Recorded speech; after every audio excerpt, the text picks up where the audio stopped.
Hi, it's Steffi from Steffi's Beads and Baubles, and I wanted to share another video with you. This is an ornament I just finished the other day, and I used a blue hologram in the background, and I stacked it just one time with these small 4mm flowers, which gives the illusion of the blue in the background, and then I used a matching blue bead in front, and I used this silver that's called Glacier for the pot and edged it in silver, and I edged all of this in a pearl white seed bead, and I just used white thread on the edge, and I used the blue in the back on the front, and on here I used white, I believe, too.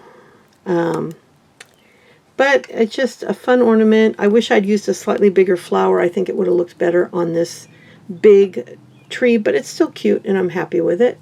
And for those who don't know how to make these, if you go to my description box below the video, you will see a sentence and it says more. Click on the more and it'll take you to the 3 videos. A link for basic ornaments, stacked ornaments, and the edging. 3 separate videos. Anyway, so I take an ink pad and I take felt and I take a cookie cutter and I stamp the pieces out on felt. And you can also trace on felt. You can use stencil plastic to make your own templates if you want to do that route. I love doing this, but if you don't have a cookie cutter, if you have a shape you want to do, you can trace it on paper, cut it out, trace it, round it on cardboard, and then cut it out of the cardboard if you don't have the stencil. You don't have to buy anything to do this craft other than if you have to have felt, seed beads, and sequins. And there's no end to how you can do this. Now the star was a vintage star, but I have no doubt you can find a star that you would like. And this one is a white iridescent one. And then I put one of the larger open flowers. Now this is a slightly cupped flower from Cartwright's as well. I don't know if you can see. Let me see if I can get Cartwright's to show up for you. See Cartwright. I'm not affiliated with them except for a customer. I don't even think they offer affiliates, to be honest with you. They don't need to. They're the biggest game in town, the only real game in town to get the sequins that you can't find anywhere else. And I've been buying from them from like 2009 or 2012 and love them. So I got these there. I got the cup sequins, and I also have these in a 6, but I used the small, which is a 4mm, and this is a white opal. This is also a white opal, and this is kind of like an opal, but it's more of an iridescent. Then I used the Glacier hologram for the pot, which has got a slight blue cast to it, but really doesn't show up too much as blue. And I used a silver that I just happened to have on hand. These are Mayuki silver beads. They are a galvanized silver, Duracoat silver, and I really like them. But you can use any silver bead. And then I used the white thread for the edge, a blue thread for the front, and I just stitch them on, each bead on with the sequin one at a time. I actually go through 2 sequins, seed bead, and then back through. But if you go to my basic ornament tutorial, you will see step by step how to make an ornament like this. This is a fairly big one, and this is what it looked like cut out, except of course a different color. And I cut out one for the front, one for the back, and then I make sure I match them up. And usually when you stamp them out, there'll be ink on one side, but like you can see on this one, it doesn't show. So just kind of match them up, because see how they're different? You have to turn them so that they're both matched the same way. And there will be differences, no matter how carefully you cut them out. One will be slightly different than the other. It's just the way it is. But once you have them matched up, then you take the one you're going to use for the top, put the other one to the side. You do the beadwork on this. Now, I don't know if you can see how sheer this felt is. This is an older piece. It's very sheer. Some of the new pieces are like this.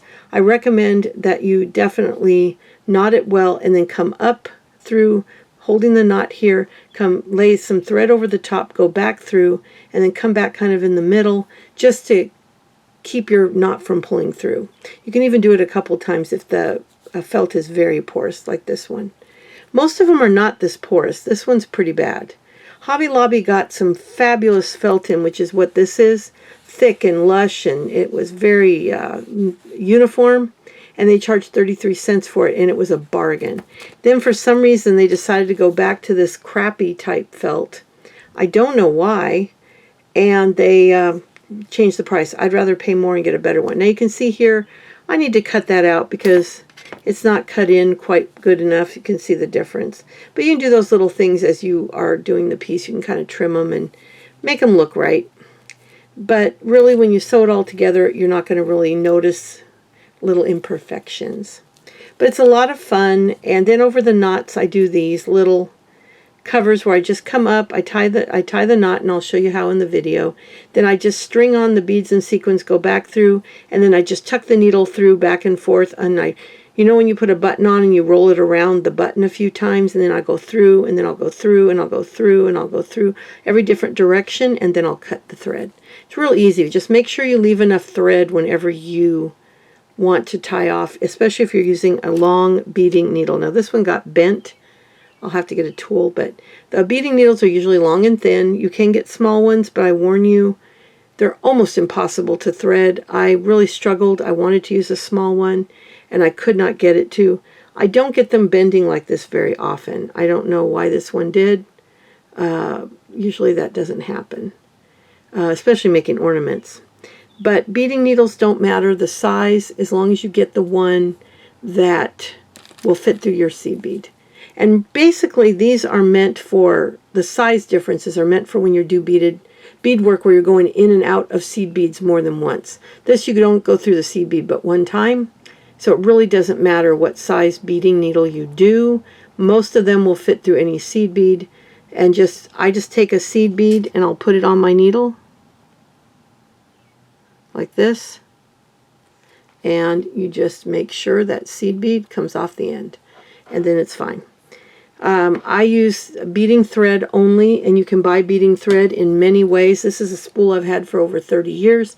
You can buy the spools full for like anywhere from $25 to $40. You got to price them out. They're on Amazon. They're on eBay. You can just Google. I use Nemo. Where is it? MYMO. Nylon bonded beading thread is what this is. Now this one's 35 years old. The new ones are a different brand. This is Belding, but the new ones I think are Coat or something like that. But they sell, and this one's I've been using for 35 years, and you can see I have a lot left. And I've got these in every color now. And the colors are harder to find. You have to kind of search for them. But I have in about 10 colors, and these are 3-ounce spools, and I've actually gotten 10-ounce spools for not much more than these on eBay. So just search for nylon beading thread. Since I've bought mine, there are a lot more brands out. There are dozens of brands to choose from. Just make sure it's nylon beading thread because you cannot break it. See how this is the thinnest one you can buy, and you can pull, and I mean I'm pulling hard and can't break it. Where sewing thread you can break, and you don't want your beadwork coming apart. So the only thing I urge you to not cut corners on is do not cut corners on your thread. You can buy inexpensive seed beads at Hobby Lobby. They have silvers, they have golds, they have reds, they have greens, they have every color, blues, in small tubes and big tubes, and just watch for their half-price specials because they do have a lot of them. I think at least 1 or 2 weeks a month you can get all their seed beads at half price. So, but anyway, my camera's about to die. I just wanted to show you my new ornament. This is part of my silver, blue, and white series I'm doing for our Christmas tree this year. And I think this is only about 10 or 12 I've done, and I wanted to do 100, but I'm way behind. I might not get quite that many done, but I'll be doing a couple a week and then 1 extra ornament a week. So I think you'll be seeing this on Monday. Today's the 9th, which is Friday, so it'll be the following Monday, which was 10, 11, what, about the 12th or something, is when you should be seeing this. And I'll be back again by Wednesday with the next ornament. Thank you so much for watching. Bye.